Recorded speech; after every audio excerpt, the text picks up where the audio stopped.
Hey everybody, and welcome to a very special episode of the Ask a Cycling Coach podcast presented by TrainerRoad. I'm Coach Jonathan Lee, and I know this is a different, not an ideal studio environment. We're inside our RV in the middle of the desert, but with me here is our CEO, Nate Pearson. Hello.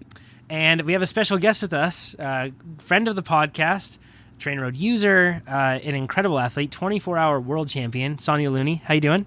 Good. Hi, everyone. And for those that don't know, you should check out Sonya has a podcast too, actually. Yeah, what's it called? Yeah. It's called The Sonya Looney Show, and it's about mindset, plant-based nutrition, and inspiring stories to help you be better every day. Nice. That's a good pitch. Got the tone right, too. It was good. So, and you've been racing mountain bikes for some time. You started out racing a lot of XCO stuff. You ended up transitioning more into the endurance side of things, ultra endurance as well.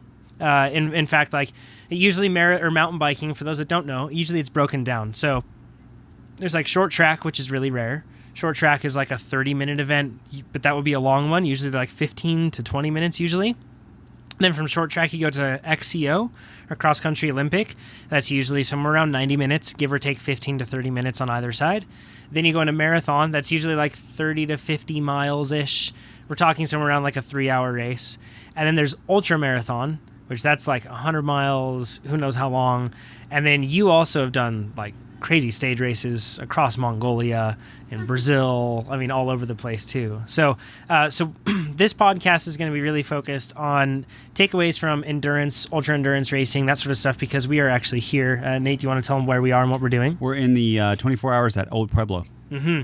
Yeah, by Epic Rides. It's a sweet event. It's kind of like Burning Man meets a 24-hour bike race. So Nate, Pete, Brandon, one of our product managers, you've seen him on the podcast before, and myself, we're on a team of 4, but you can do it solo, you can do it as a team of 2, like you, and who's your teammate, Sonya? My teammate is Gordon Wadsworth, a.k.a. Quadsworth. Yes, you can find him on Instagram at Quadsworth, right? And then you can also do it as a team of, you can just do it solo, duo, you can do it anything. I think beyond 4, it's just like I think it's almost like a free-for-all. No, there's like a 5-person team, right? And then what does it do? And then it goes corporate. So that means you can just do like one lap and then drink beer the rest of the time. Maybe one day I'll be on a corporate team. Yeah. I feel like we're not as smart. We should have done corporate. Team, yeah. So we'll talk about kind of specifically, we'll probably keep referring to this race, right? Because that's where we're at. But we'll talk about specific things that we do to get faster in these contexts. So I guess first thing we should probably talk about, you won your world championship, 24-hour world championship in 2015. Is that correct? Mm-hmm. And in California. Mm-hmm. What, I guess, was that, you mentioned this earlier, so I'm kind of setting this up, but it wasn't like you were a super experienced endurance racer coming into that, right? Like really ultra endurance sort of stuff. Like I had done lots of 100-milers and stage races, but I had done, I had won lots of nationals for 24-hour racing, but it'd be like as a 2-person team or as a 4-person team. And I had only done one other race where I had to ride my bike all night, and that was this underground race in Colorado called the Vapor Trail. So really, I had never done a solo race, but I really wanted to check off a 24-hour solo race, and I saw that there was a world championship that I could drive to, 20-hour drive, but still drivable. Yeah. So I thought, well, I'll go give it a try and see what happens. So your first 24-hour race, you won the world championship in the elite field?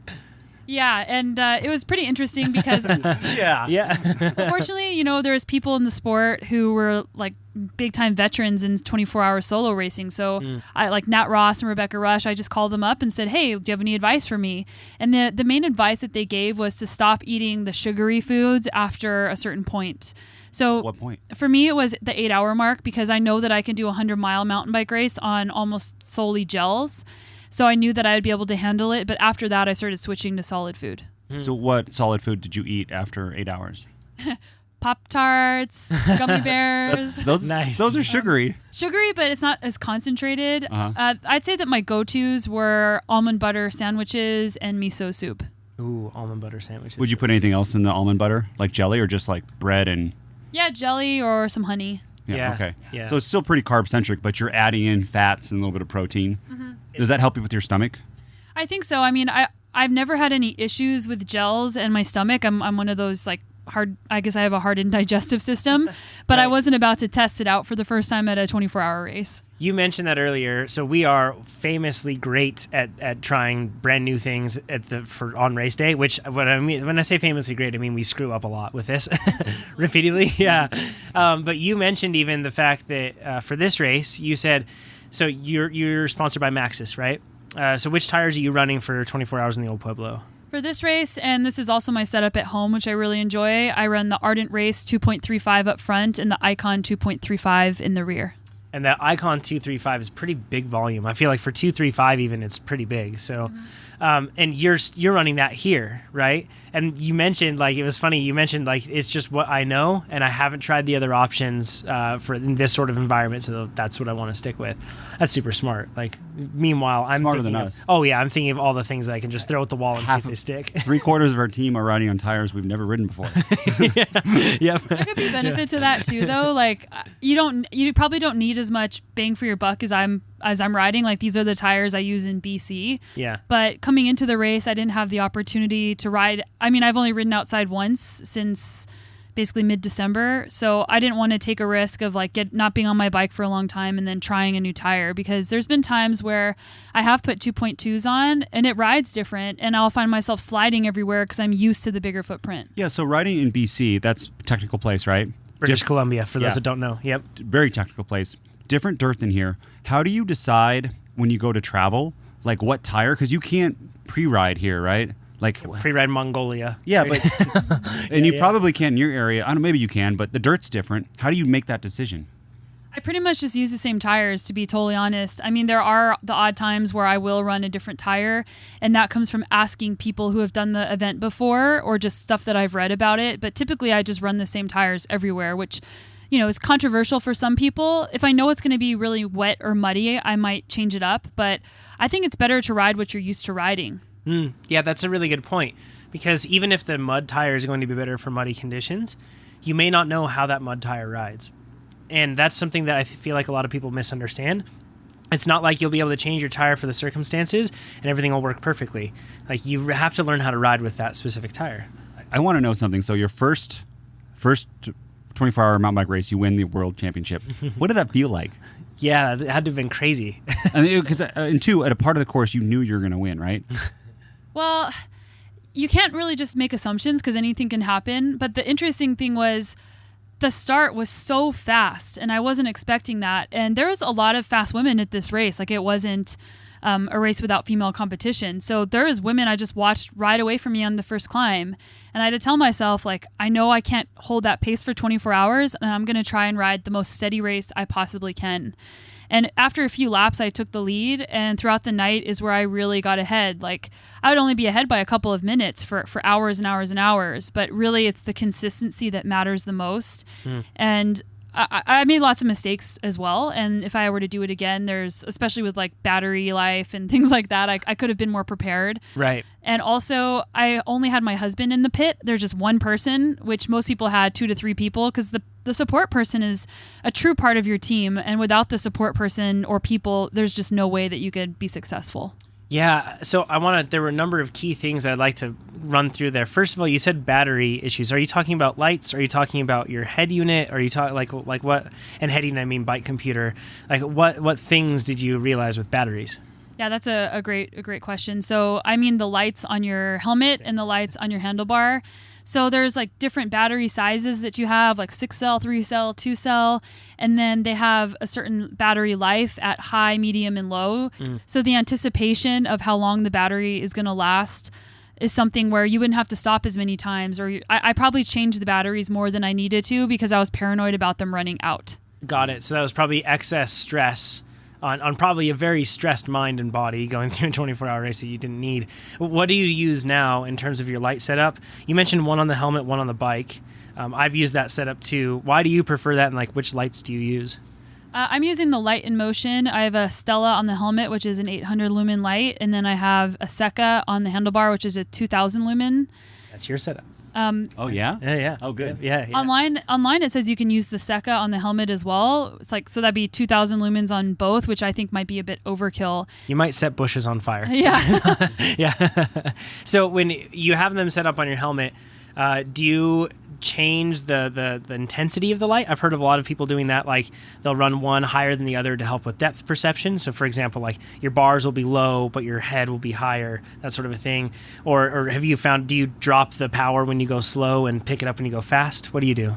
On dirt road type stuff, you drop it. The helmet, the 800 lumens, it's going to blow through battery a lot slower because it's not as bright. So you can run that one on high.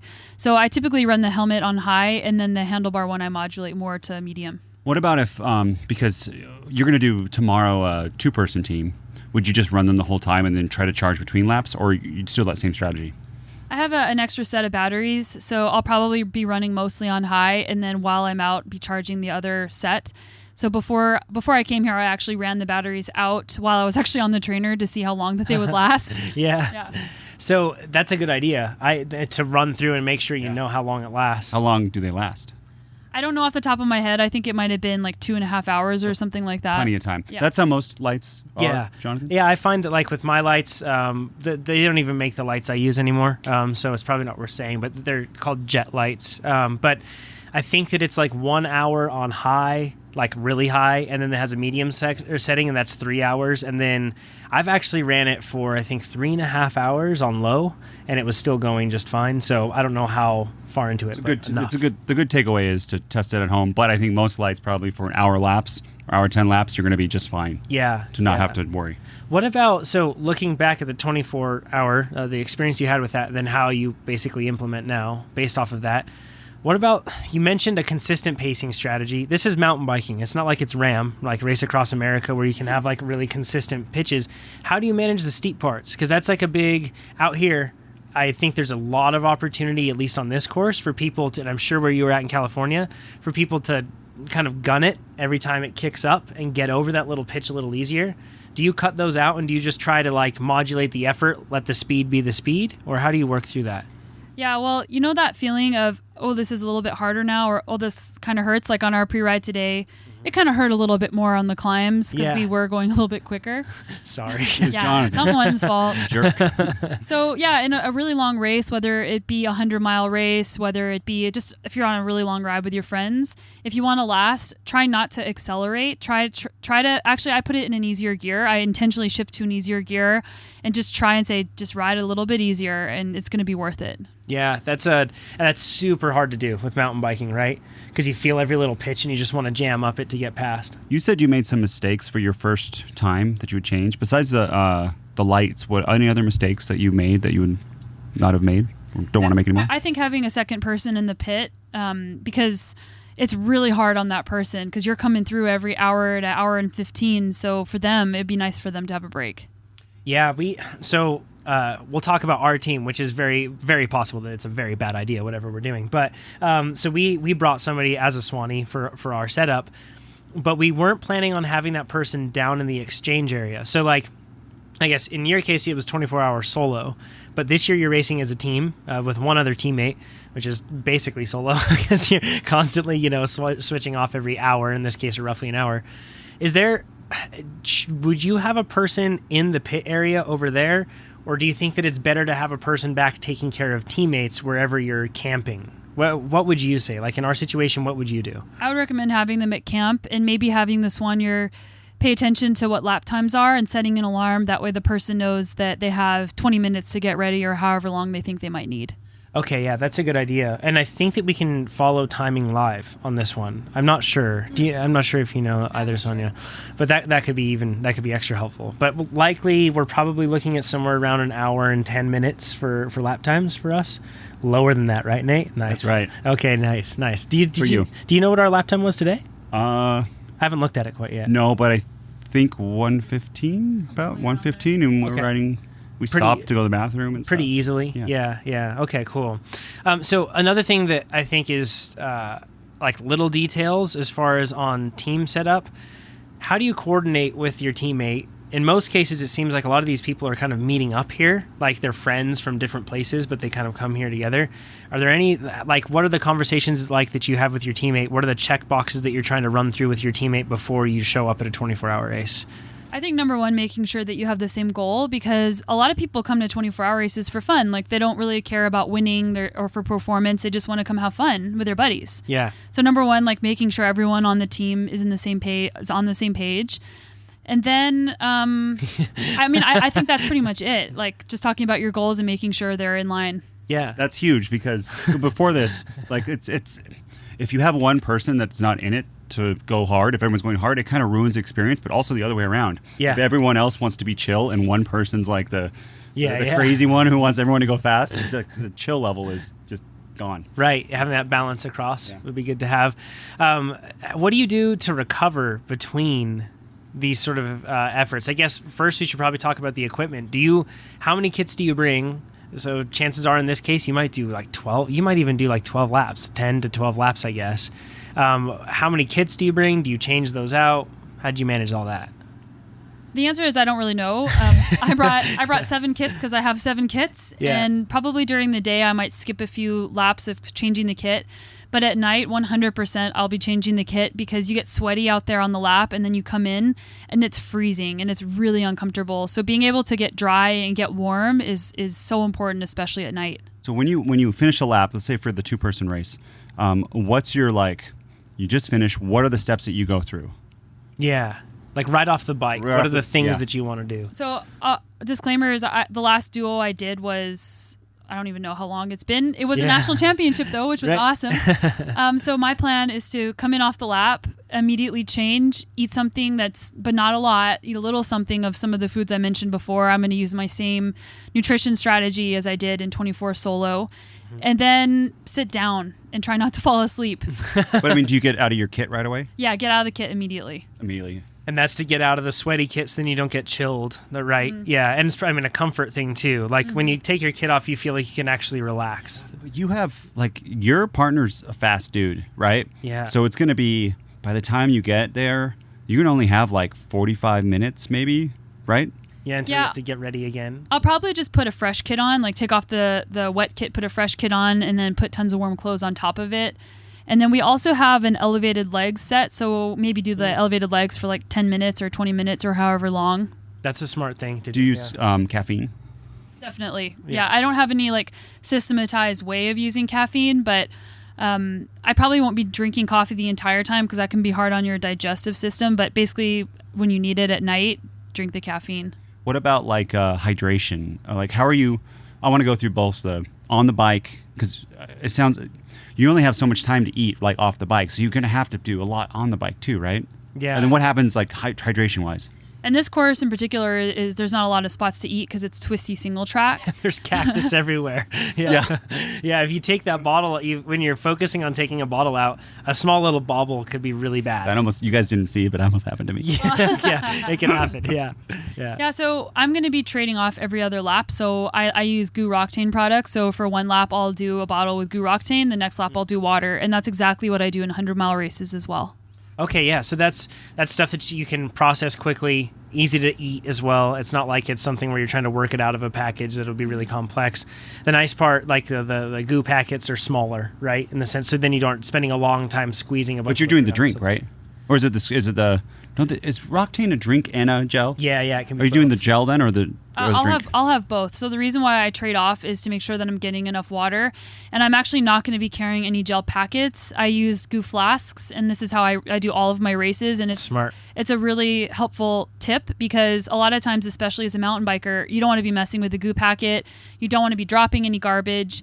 And the trick that I do is I add water into the flask so that you can digest it a little bit easier. Because a lot of times people take in too much sugar and not enough water. Yeah, and then it makes it easier to get out of the flask too, I assume. Another tip I think is if you have a really tight skin suit, I have one skin suit without pockets, you put it in your in your chest area. Yeah, in your chest area, because it's a lot easier to get out, especially with twisty stuff, to grab that quickly than to reach around. Yeah, that's a good point. Yeah, you could kind of stash it by your collarbone almost right up there if it's not too uncomfortable. Huh. That's a good one to think of. What about, so that's the off the bike, are you going to be taking, like you said, that sort of almond butter and honey sandwich, that sort of stuff? Yeah, and I bought white bread today, which is a weird thing, but you want low fiber foods because if you're eating a lot of high fiber, then it's going to bring a lot of blood into your gut, which we don't want. Yeah, exactly. What about hydration? Do you try to get a certain amount of water? Do you take a recovery drink, electrolytes when you're off the bike? I'm not a big recovery drink fan at the moment. I just haven't really found one that I like. So I just eat food immediately whenever I finish. And then I'll try to be sipping on water or even the tabs that you can use, the electrolyte tabs, because those don't have sugar in them. So you can just drink that. That makes sense. What's your, can we go over your power and your weight? Because I think it's really interesting. We don't get a lot of numbers from elite women athletes. Mm-hmm. Yeah, so I weigh between, it depends on the day, but 132 to 133 pounds, and that's the sweet spot for my body. That's very specific. Yeah. I have been as light as 127 to 128, and that was for a while kind of my body set point. So for whatever reason, it's sitting at 132 to 133. And my power is about 270 for my FTP. That's what I have it set in TrainerRoad. I guess the other part of this, though, that's interesting to talk about for, I guess, pacing with that. Do you use your power meter at all when you're pacing through these sort of efforts? Or is this sort of a thing where, like are you looking at it to govern your effort when you're riding, or just afterward it's nice to have the data? Well, currently I don't have a power meter on my bike, but when I do, I actually really do like using it, especially at the starts of races, because a lot of times we're excited, the adrenaline is high, our heart rate's like 130 just standing there. Yeah. So having that data can really help you be smarter about your pacing. And kind of like emulate, I guess, the situation that you had with that one race where you took your time, like instead of just jamming up the hills right in the beginning of 24-hour worlds, you could take your time with that. Is there anything special that you do for your bike for like these longer endurance style races compared to, for example, like if you're to do like a short race, like an Olympic race or a cross-country Olympic race, something like that? Like in terms of setup, whether it's suspension or things you might tape to your bike or carry with you, is there anything different there? Yeah, for really long races, a lot of times you have to carry more food for one, and you typically want to have stuff just in case, because the attrition thing becomes a big part of the racing. So I'll tape a tube to my bike. I'll have one of those little like spiky plug things. Yeah. Those are tire called. plugs. Yeah, Yep. tire plugs. I'll carry extra food. I'll have extra CO2s. And one thing that I always have with me is a hand pump, because I've had CO2s fail before. And if that fails and that's all you have, fortunately I have never had this problem, but if you have enough flat tires where you run out of CO2s, then what are you going to do? Yeah. How do you manage, I guess, the lead up to a race like this? Today we did a pre-ride where we rode the loop. You don't always get to do that. But how do you manage yourself like the day before the race? Are you the type of person that really likes to take it very easy before a race? So is this bad today? It's a hard lap with Jonathan and then a podcast late into the night. Yeah. Or do you like, in your ideal preparation, are you the type of person that likes to kind of wake up the motor, so to speak, with some harder efforts, or do you really like to relax and spend as much time off the bike as possible? If it was an ideal day, I would have been here already this morning, which I wasn't, and then I would have done a really easy ride. So I don't like going hard the day before. I like keeping things nice and easy. And then just taking it easy the rest of the day. So I'm not a big, like, lots of intensity before the race, although I was motivated because I saw one of your Instagram stories. So I did some intensity on the trainer on Wednesday. Yes. So we'll see how that goes. And I learned a lot from you guys when you talked about rest week versus a recovery week versus a taper week. Because I've been racing for like 15 years and I never really knew the difference. Yeah, it's super common. I think all of us are guilty of conflating at least two of those terms. Recovery and rest. Sure. I always mess that up. Right? Sure. You say, you guys know what I'm talking about. How about stage racing? So so even though you're kind of renowned for the 24-hour solo world championship, those sort of stuff, you really do a ton of stage racing. That's kind of like your bread and butter. So you're going to Cape Epic this year. You've done Brazil Ride recently. You've done a bunch of them. You've done Mongolia Bike Challenge, like a bunch of different races. We had a famously not great experience stage racing. We probably could have been better prepared or executed better. I'm looking forward to remedying that. So some tips on stage racing. We're kind of talking about stage racing in a very compact way in the sense of like a 24-hour race with the teammate where you're kind of switching off. What do you try to do, or do you have any tips or things that you've really learned in all your stage racing to recover between stages? Because I found that extremely hard to just feel like I could recover. Yeah, so I think I've done maybe 25 stage races or something crazy like that. Yeah, it's crazy that they just add up. But I would say for recovery, making sure you're not walking around, because a lot of times we're places where it's really neat or there's a lot going on and we just want to go see what's happening. So I try not to, it doesn't always work, but I try not to walk very much. I try to use things like elevated legs. I always invest in massage, like that really does help. And another thing, and I think a mistake people make, is they don't eat enough and they're worried like, well, I'm going to gain weight or whatever. And the stage race is not the time to be worried about caloric intake. So you should basically eat as much healthy food as you can. Do you try to stuff yourself? Or like, how do you know what's enough? I eat till I'm full. I don't eat till I'm like, have a food baby. Yeah. But if you're hungry, eat, and you might need to eat extra meals more than you normally would. Yeah, I've found that at least, so you don't feel like you want to eat right after a stage. You just feel kind of ugh. And then afterward, you'll get really hungry. So you need to make sure that you're eating after the stage. But then I found that like it feels like after you eat, you feel extremely full. But then you feel extremely hungry. It's like everything is just more severe, right? It's like less kind of compressed in there. It's much more severe. Is there something that you do for nutrition that you found like an easy go-to food? Because a lot of stage races, you're traveling. Tarts. Yeah, sure. Is that right? Yeah, so like traveling, and you can't, for example, in Mongolia, you didn't have supermarkets that carried the stuff that you would have at a normal race. So is there any nutrition tip that you've had to keep it consistent, or do you just go with the flow? How do you manage it?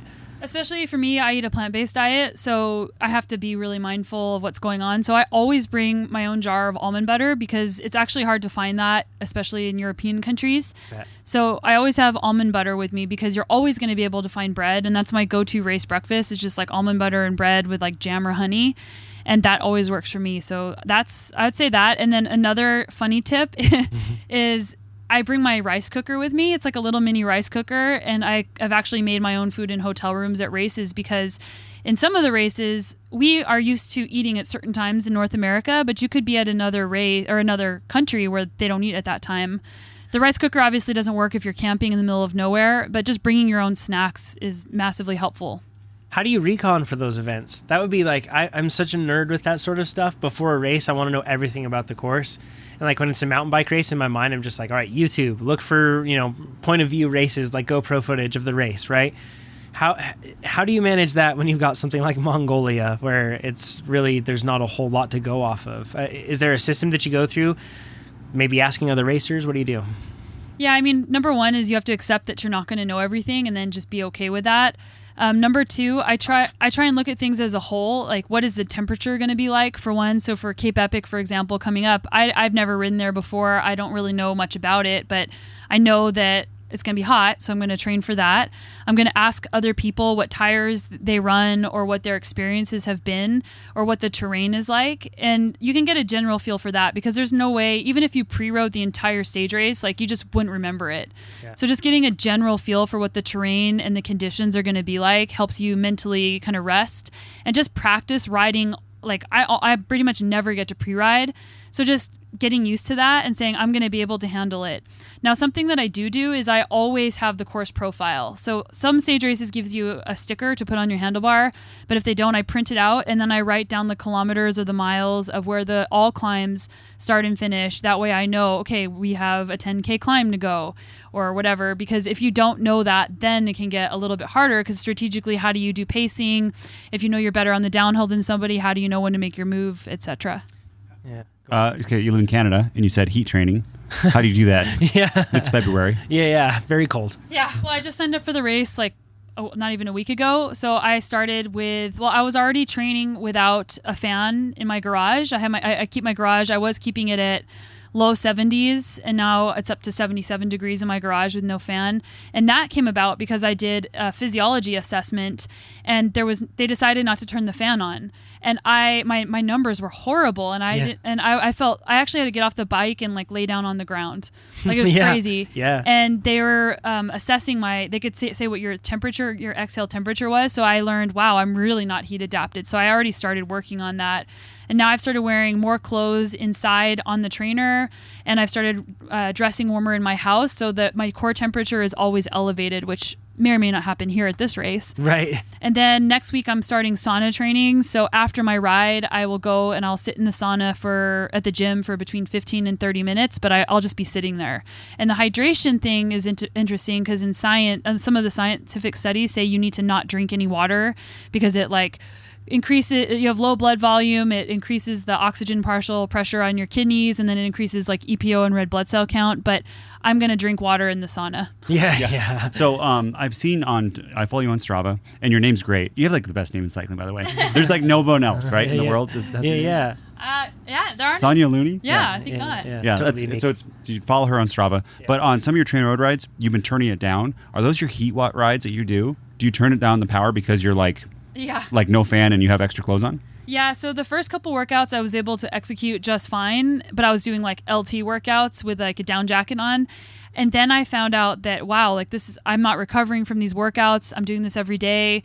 And I think it was one of the steps, I was at 192 watts and I was breathing like going at race pace. So my respiratory system was like really engaged. So I decided to turn things down a little bit. Yeah. So I think that's an important distinction to make. Yeah. You need to do that. Like you can't do it without it. Totally. Your ability to perform drops when when your body can't shed heat like that. Yeah. But on race day, that's going to be what you up against. What you're looking for to do is there's your regular performance and then your heat performance, and you want to like make sure that the gap between the two is smaller and smaller. It's never going to be the same. Yeah. Like you're never going to perform as well as how hot is it going to be there at Cape Epic?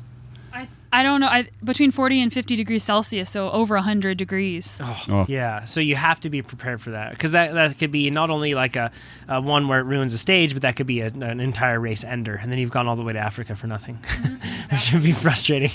How do you, I guess, talking about stage races, how do you manage the mindset side of things? Because you have a bad day. It's going to happen in a stage race. Like you're going to have a bad day. Even in like a 5-day stage race, it's going to happen, right? Mm-hmm. Even a 3-day stage race, it can happen. How do you kind of pick yourself up off the ground, or how do you maintain perspective? Any tricks that you've had to do that?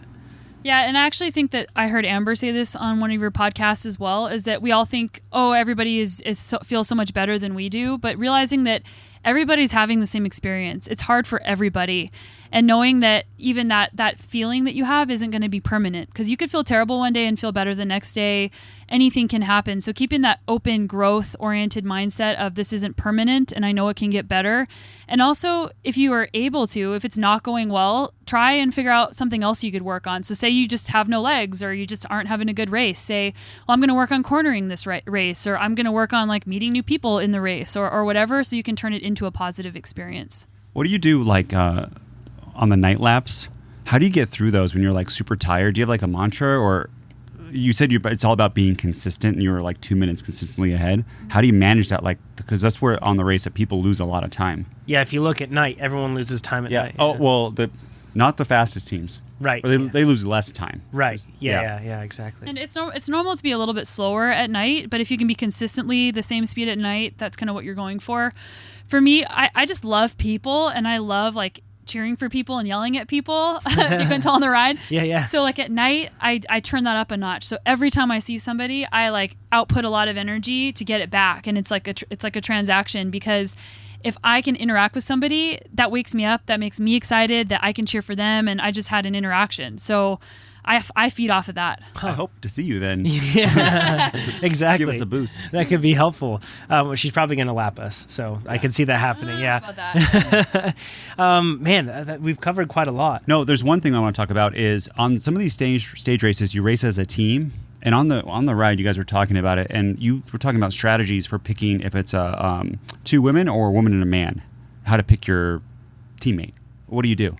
So for race strategy, if you're racing the mixed category, which is co-ed category, the weaker rider gets pushed physically. Like the man or the stronger rider puts their hand on the weaker rider's back and physically pushes them at different intervals of time. So an example of that technique would be if you're trying to stay in a pack and I start dropping back because I just can't put out that power, my partner just gives me a little bit of a push to push me back up into the draft. Or if you're struggling on a climb a little bit and the crest of the climb is coming, they push you and just give you a boost over the top of the climb. So things like that, you want to pick the strongest male partner you can if you're racing co-ed. As a female team, you want to pick a female who is as equal to you as possible, both from a technical perspective and also from a fitness perspective. So it's really hard to find that soulmate partner. But for females, I mean, I have been pushed by teammate, and I have pushed female teammates as well. So sometimes it's kind of, some days you're helping your teammate and some days they're helping you. Yeah. But ideally you want to find somebody that's about even. I think this whole man-woman thing, I think you could just push me, Jonathan. The team just push me up the hills, yeah. If only it wasn't really, single track. It's really if you can get a rider that's so strong that they can also push you, you guys are both going to, well, I guess you wouldn't go faster, but the team, though, as a whole would go faster if not. Yeah, and you're scored off the team, right? Yeah, right. You're not scored off an individual time. Is there, I guess, with this sort of race, is there a mistake that you see us amateurs do that you feel like you wish you could give us a little bit of advice that like would fix that? Is there like a commonly seen mistake, whether it's in 24-hour? Yeah, whether it's in 24-hour or even stage stage races. racing too, like something that amateurs do that you go, man, I wish that I could just tell them this and it would help.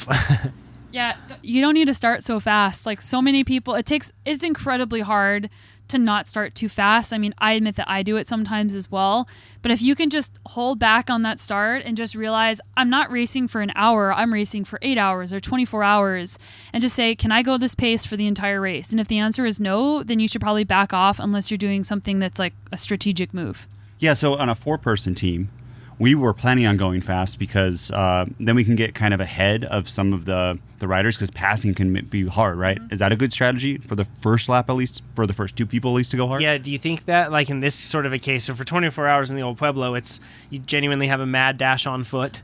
You run to your bike the first person. Are you going to go first or Gordon in your race? Gordon's going to go first. Okay, so, and then runs to the bike, gets to the bike, and then you do a first lap where you'll be, fighting for a position more often than you probably will later on in the race. Is that something where you feel like it's worth that person kind of going hard, at least on that first lap, relatively to their other laps? Yeah, as long as you don't blow up. I mean, everybody's going to be going quicker. Like your lap times are going to be quicker. And especially on a 4-person team, it's kind of like doing a cross-country race every 4 hours. So you are going to be going like Sounds all out. Lovely. and it's the same for duo too. Like you are just pinning yourself every other lap. So just making sure that you don't overcook it so that you don't want to like burn out your throttle basically. Yeah. Yeah, I can see that for sure. Is there anything else that you wanted to cover? We wanted to keep this one fairly quick because we want to allow you to get back to your hotel because you're staying in Tucson actually. I want to know one last thing. We can end on this. Perfect. How did it feel to win? You talked about all the things about it, but like after you figured out that you won, what did that feel like? To be 100% honest, I actually felt like, well, this isn't UCI, so people aren't going to take this seriously, or, oh, it's not that big of a deal. And I kept downplaying my achievement and downplaying my success, which my husband continually reminds me, like, no, like this is a legitimate thing that you've done, and you should be really proud of it. So I was excited about it for sure, but it's hard for me to celebrate my successes, and it just kind of feels like, like whatever, even though it should be this like amazing thing. So something I'm actually working on is trying to figure out how to celebrate successes on and off the bike. That's very common for successful people to feel like that. Yes, it is, because you're kind of worried in one respect about complacency and losing your drive, right?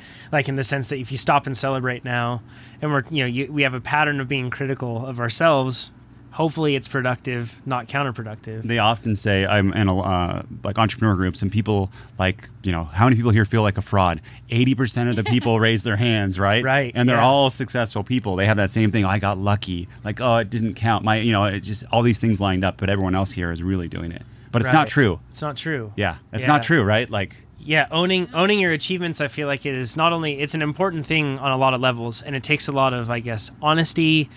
It takes a lot of vulnerability with yourself, which is really hard because it's easy for us even sometimes to be vulnerable in front of others instead of in front of ourselves. But I feel like once you can do that, you get actually a stable ground on your true reality of where you sit. And I feel like it's a really important thing, especially as a bike racer. So it's an absolutely fantastic achievement. I'm sure you've come to grips with it by now, but it's an absolutely fantastic achievement. It's pretty amazing. And just from the bottom of my heart, just as a personal thank you, you inspire so many people to ride. And it's amazing, and to enjoy riding. And I feel like that's something we could all learn, is that it's not just about it's not just about putting up big numbers. It's not just about winning races, that sort of stuff. But you are very transparent in sharing your process of how you train and get better, and you inspire a ton of people. So thank you for doing that. That's awesome. You have a happy energy. Yes, you do. Yeah. Yeah, I mean, we all ride bikes because we love it, and it's easy to get mired down in the details of, oh, I'm not good enough, or I used to be faster, or so-and-so's a better technical rider than me, or so-and-so has a better bike than me. But if you just go back to the reason why you're doing it, that's what will keep you in the sport. That's how I've been racing for 15 years, which is crazy to me. Like, I'm like, God, I don't think I'm that old. How have I been racing that long? But really, that's what keeps you in it, is keeping the fun alive. Yeah, absolutely. That's an awesome note to end on, I think. Sure is. Sonya, where can people go to find out more about you, to follow your racing and everything else like that? My website's a great place, SonyaLooney.com, and I'm the most active on Instagram, which is @SonyaLooney and the number 1. Awesome. Cool. Well, thanks, Sonya. Appreciate it. Check out Sonya's podcast. It's awesome. Sonya Looney Show. You can listen to some really, really cool people inside and outside of the bike industry. It's really cool. So appreciate you joining us. Thanks a bunch. Thank you. Yeah, and thank you so much for having me on the show. You guys have such an awesome product and provide so much great information. And I've personally learned and benefited a lot from you guys in TrainerRoad. So, and thanks to the listeners too. Yeah, thank you. Absolutely. Fives all around.